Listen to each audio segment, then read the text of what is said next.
as I mentioned earlier, MPs on the Procedure and House Affairs Committee voted today to find the Conservative government in contempt of Parliament by not divulging all the costs associated with the government's prison expansions, corporate tax cuts and the purchase of new fighter planes. If the finding of contempt is supported by a majority of MPs in the House of Commons, it could ultimately lead to the defeat of the minority government, perhaps later this week. For more on the committee finding and its significance, I spoke with 3 MPs who conducted the hearings by the Procedure and House Affairs Committee. From the foyer of the Commons this evening, I'm joined by Tom Likiewski. He's the Parliamentary Secretary to the Government House Leader. David McGuinty is the House Leader for the Official Opposition, and Yvon Godin is the Whip for the New Democratic Party. All of them were part of the committee hearings. And Mr. McGuinty, let me begin with you. Does this finding of contempt from the committee pave the way for the defeat of the government? Well, that's too early to tell, Peter. What it certainly does do is make the government unique in the sense that it's the first government in the history of Canada, majority or minority, and we've had 13 minority governments since Confederation. It's making the government now the first ever to be found in contempt here in Canada and, in fact, in the Commonwealth. So it's a very big slight for the government. It's a very big slight for parliamentary democracy in Canada. It's not a good day for Canada, Peter, when a government is found in contempt. So we'll have to see how this unrolls. The government is in the driver's seat largely now in terms of how this motion will be dealt with. Well, let me ask you that. When will the vote on a motion of contempt by the House of Commons take place? Do you know? No, because it's got to be moved as a concurrence motion, and will have to, of course, depend on the cooperation of all parties, particularly the government. Okay, Monsieur Godin, I'm going to get to Tom Likiewski in a moment, but Yvon Godin, what does the NDP want now as a consequence for the government of this finding of contempt by your committee? Well, first of all, I said it this morning on the committee, and I said it again. It's by the government to be found contempt to the Parliament, speak on his own. It's already there. There's a kind of a penalty for a government. I feel that government all across the country, that Canadians are looking at it and saying, look, this government has been recommended by a committee of contempt to the Parliament. For the last 4 months, we're trying to get document for the cost of the crime bill, the F35, name it, difference of issue that bills come in from the Parliament. For the Parliament, it's not the first time that they have to ask the Speaker to run a decision. It happens with the document of Afghanistan.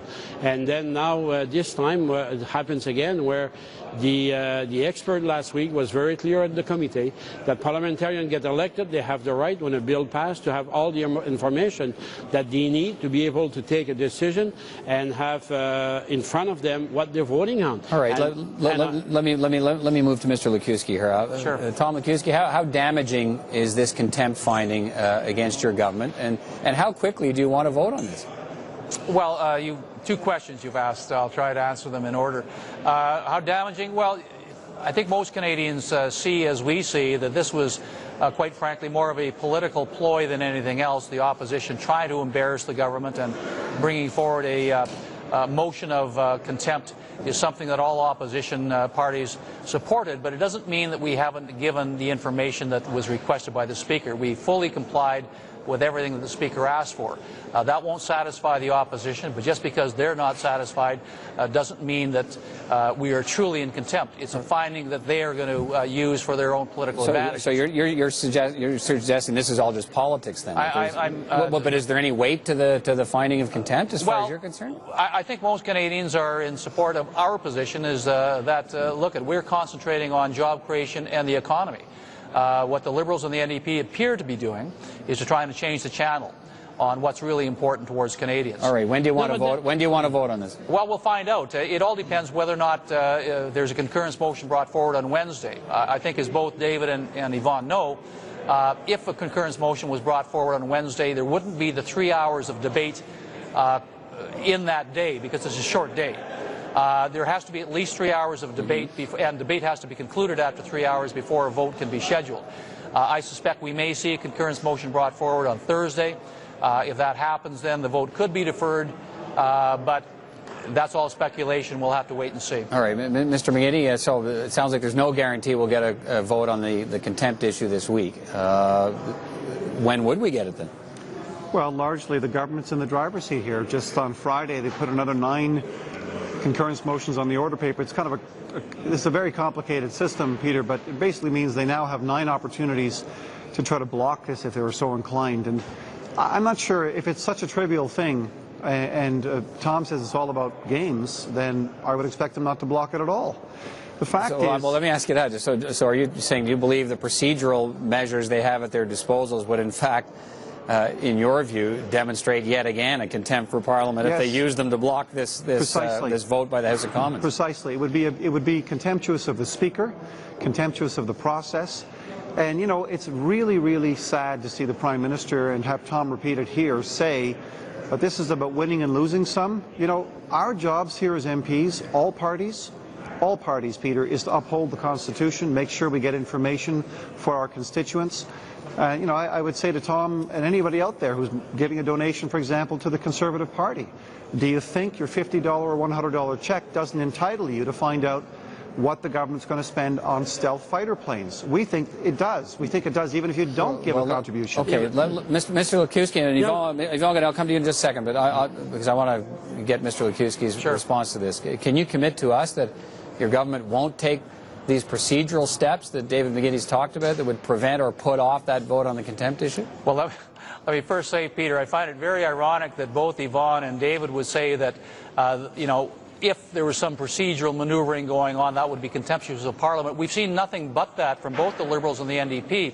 Whenever they have a piece of legislation, a piece of government legislation that they don't agree with, they bring forward a concurrence motion to delay debate on that legislation in the House. We've seen hoist motions, another procedural tactic brought forward to try and delay government legislation from moving forward. For them to sit here now and say, well, it's up to the government, and if they pull any kind of a procedural maneuver, it shows contempt for Parliament, that's exactly what we've been seeing from the opposition for years now. My question was, what are you going to do? Are you going to tell us that you won't, that, you know, if what you're saying is this is a show put on by the opposition, why not bring on the vote? Bring it on, because Canadians are on your side, you said. Well, I'm certainly going to, there will be a vote on this, and I would also bring it on this, as soon as you can get it done, bring it on. Well, I would point out that we also have an opposition day, a Liberal opposition day on Friday.